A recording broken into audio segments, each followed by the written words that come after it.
Hello and welcome back to my channel. Today I wanted to talk about Mad TV. No, not the comedy series, but the business simulation game.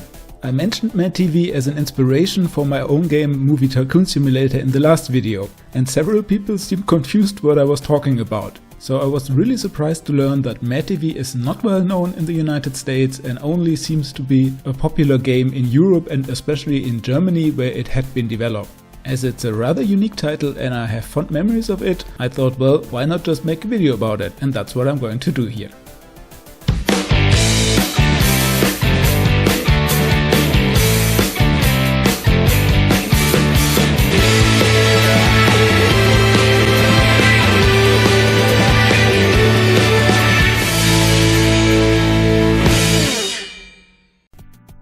In Mad TV you have two goals: to run a successful TV station and to make Betty, who also works at the station, fall in love with you. Or maybe, let's say, bribe your way into her heart, as she's more looking for a sugar daddy than an actual relationship, it seems.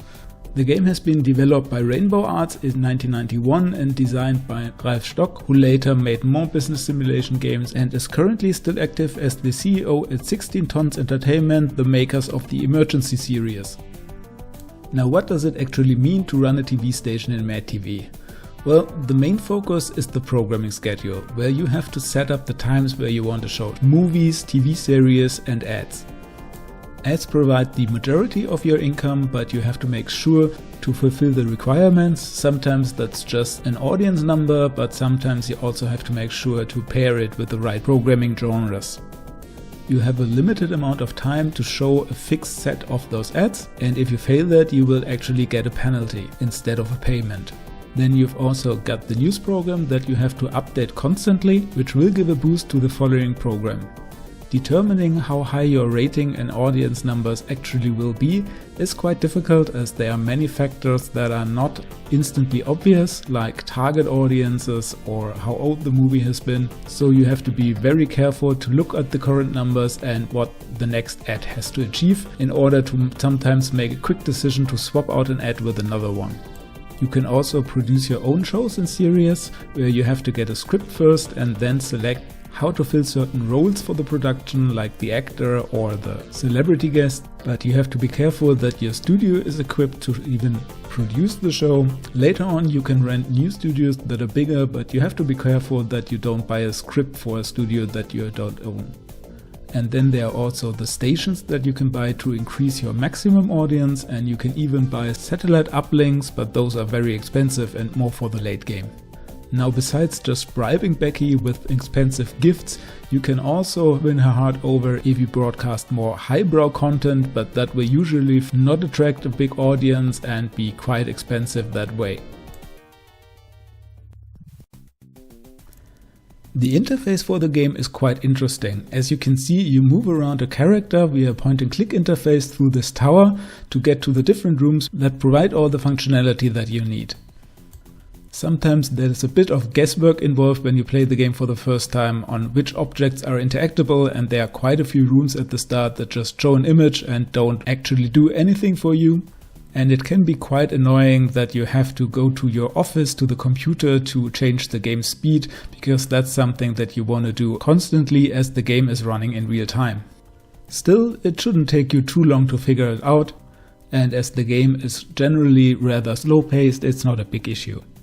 For a game that has been released in '91, it really looks great. You have a ton of artwork for the different rooms, for your audience and for all the shows that is shown on the TV on the bottom left, and you have quite a few animations and little nice Easter eggs, so the game is really charming in its presentation.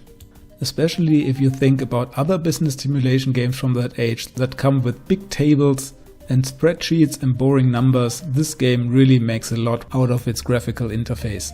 The light-hearted theme and the satirical view on the TV culture also give the game its very unique charm, and if you have all the TV shows and movies with their original titles, even though I don't think they are officially licensed, give the game a very great atmosphere.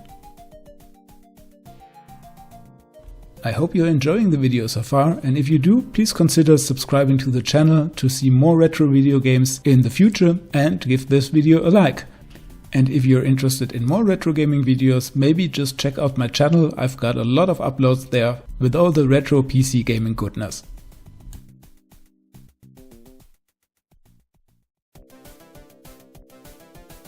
So let's talk about the gameplay now. The game is really addicting. Again, for this video I spent much more time than I needed to capture the footage because I couldn't stop playing.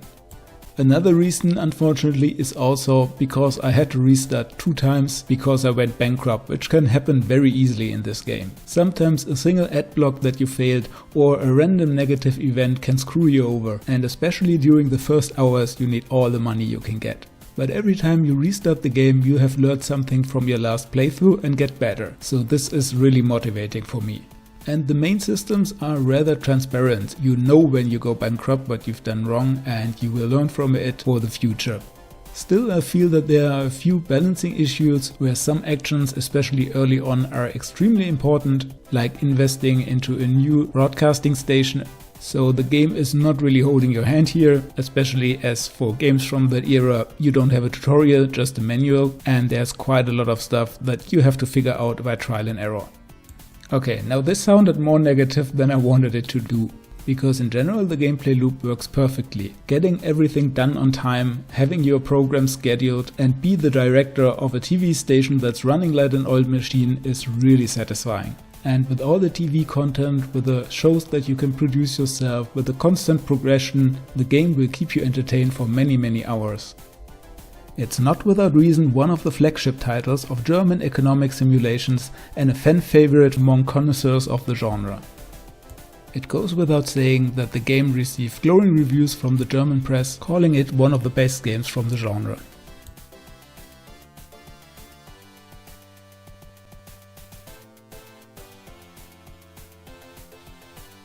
Mad TV also has a long-standing legacy with several sequels and tons of games that have been inspired by it. And no, I'm not only talking about My Movie Tycoon Simulator. The first sequel, or more like a spin-off game, was Mad News, which is also amazing, even a little bit better if you ask me. This time around you have to manage a newspaper instead of a TV station, obviously, which I think is not as funny, but from the gameplay perspective it's more interesting to lay out the newspaper, and there are also quite a bit of quality of life improvements over the first game.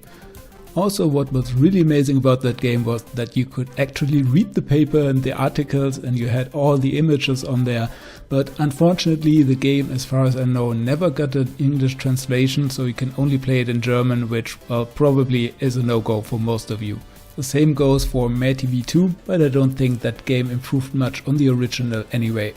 And lastly, I have a tip for you if you want to enjoy Mad TV. You can also play an open source unofficial fan sequel of the game called TV Tower that runs under Windows 10 without any issue. It's even 64 bits and it adds a ton of new gameplay and features. For one, you can change the speed of the game at any point, and also you now have a 24-hour schedule and you have a lot more information and additional categories of shows and so on and so on. So the game is much more complex and deep, but it looks really promising and I think I have to play it a lot more myself. You can download it completely for free. I will leave the link in the video description. So this has been my retrospective or review of Mad TV, a great game that in my opinion deserves more recognition, especially outside of Germany and Europe. I hope you had fun watching the video, and with that, see ya!